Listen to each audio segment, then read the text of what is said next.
We've been told to go out on a limb and say something surprising. So I'll try and do that. But I want to start with two things that everyone already knows. And the first one, in fact, is something that has been known for most of recorded history. And that is that the planet Earth, or the solar system, or our environment, or whatever, is uniquely suited to sustain our evolution, or creation as it used to be thought, and our present existence, and most important, our future survival. And nowadays this idea has a dramatic name, Spaceship Earth.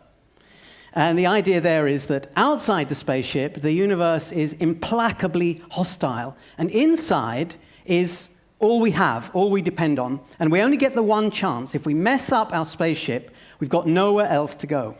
Now, the second thing that everyone already knows is that, contrary to what was believed for most of human history, human beings are not, in fact, the hub of existence. As Stephen Hawking famously said, we're just a chemical scum on the surface of a typical planet that's in orbit around a typical star, which is on the outskirts of a typical galaxy, and so on.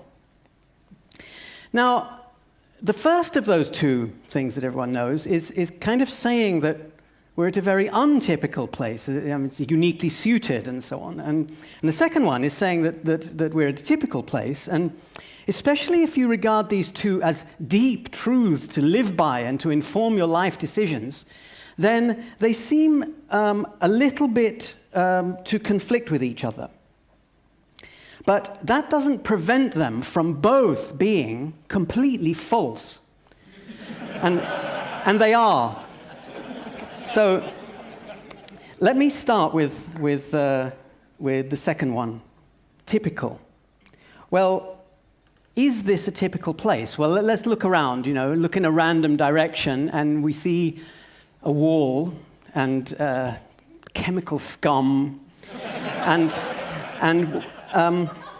that's not typical of the universe at all. All you've got to do is go a few hundred miles in that same direction and look back, and you won't see any walls or chemical scum at all. All you see is a blue planet. And if you go further than that, you'll see the sun, the solar system, and the stars, and so on. But that's still not typical of the universe, because stars come in galaxies. And most places in the universe, a typical place in the universe, is nowhere near any galaxy. So let's go out further till we're outside the galaxy and look back, and there's the huge galaxy with spiral arms laid out in front of us. And at this point, we've come 100,000 light years from here. But we're still nowhere near a typical place in the universe. To get to a typical place, you've got to go 1,000 times as far as that into intergalactic space. And so what does that look like? What does a typical place in the universe look like? Well, at enormous expense, TED has arranged a high-resolution immersion virtual reality rendering of intergalactic space, the view from intergalactic space. So can we have the lights off, please, so we can see it?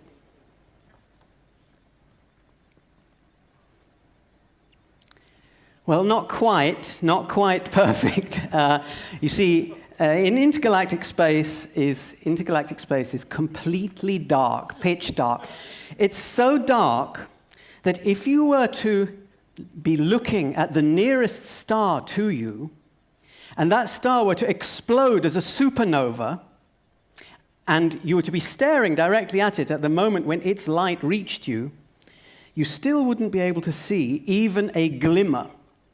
That's how big and how dark the universe is. And that's despite the fact that a supernova is so bright, so brilliant an event, that it would kill you stone dead at a range of several light years. And yet, from intergalactic space, it's so far away, you wouldn't even see it. It's also very cold out there, less than 3 degrees above absolute zero. And it's very empty. the vacuum there is 1,000,000 times less dense than the highest vacuum that our best technology on Earth can currently create. So that's how different a typical place is from this place. And that is how untypical this place is. So can we have the lights back on, please? Thank you. Now, how do we know about an environment that's so far away and so different and so alien from anything we're used to? Well, the Earth, our environment in the form of us, is creating knowledge. Well, what does that mean? Well, look out even further than we've just been, from here with the telescope, and you'll see things that look like stars. They're called quasars. Quasars originally meant quasi-stellar object, which means things that look a bit like stars. But they're not stars, and we know what they are. Billions of years ago and billions of light years away, the material at the center of a galaxy collapsed towards a supermassive black hole, and then intense magnetic fields directed some of the energy of that gravitational collapse and some of the matter back out in the form of tremendous jets which illuminated lobes with the brilliance of, I think it's 1 trillion suns. Now, the physics of the human brain could hardly be more unlike the physics of such a jet. We couldn't survive for an instant in it.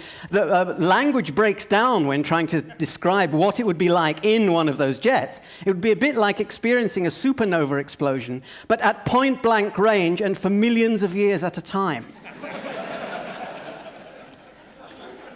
And yet, that jet happened in precisely such a way that billions of years later, on the other side of the universe, some bit of chemical scum could accurately describe and model and predict and explain, above all, there's your reference, what was happening there in reality. The one physical system, the brain, contains an accurate working model of the other, the quasar. Not just a superficial image of it, though it contains that as well, but an explanatory model, embodying the same mathematical relationships and the same causal structure. Now that is knowledge.